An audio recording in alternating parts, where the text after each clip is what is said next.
اے اہل ایمان، مومنوں کے سوا کافروں کو دوست نہ بناؤ۔ کیا تم چاہتے ہو کہ اپنے اوپر اللہ کا صریح الزام لو؟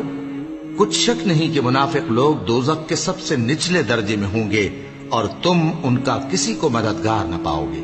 ہاں، جنہوں نے توبہ کی اور اپنی حالت کو درست کر لیا اور اللہ کی رسی کو مضبوط پکڑ لیا اور خالص اللہ کے حکم بردار ہو گئے، تو ایسے لوگ مومنوں کے ساتھ ہوں گے اور اللہ ان قریب مومنوں کو بڑا ثواب دے گا۔